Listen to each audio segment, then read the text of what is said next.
Naiklah betul-betul, Dek. Naiklah kaki dulu.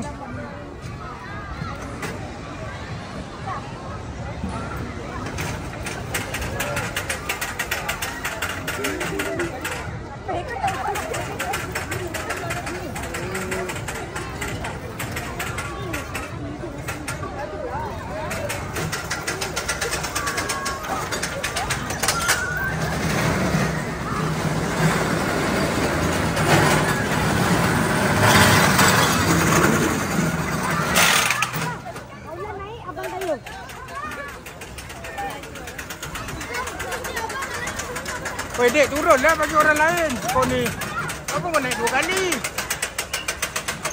Kenapa bagi dia lagi? Bagi dia sekali je.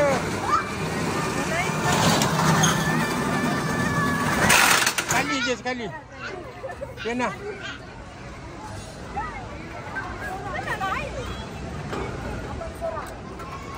Berat lagi.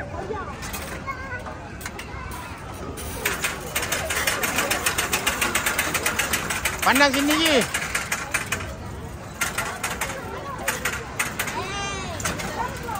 Pandang sini je.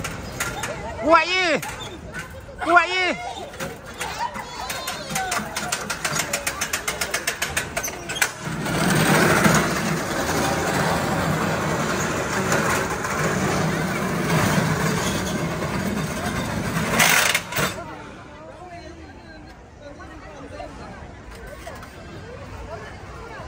Naik je, naik je.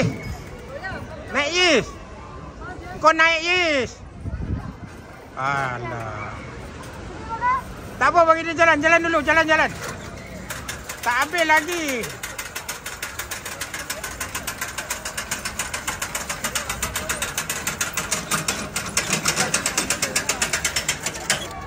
Bolehnya. Duduk sana sikit, Dek. Abang nak ambil gambar kau. Duduk sana. Pandang sini, Dek.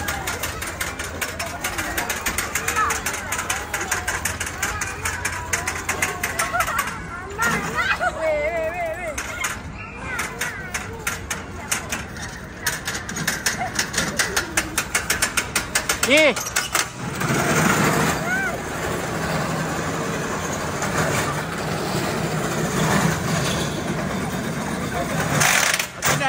Okey, dah.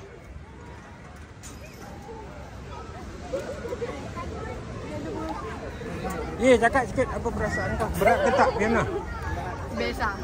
Boleh. Ais berat tak? Ais. Berat tak kau kayuh? Ais. Ringan nak novel ni berat. Mira, adik sampai tu jerit. Weh, jom naik bosing-bosing tu. Gigi. Jom. Abang pergi tunggu kat luar tau. Okey, bye. Nanti abang boleh masuk balik. Ya. Abang tunggu kat sana je.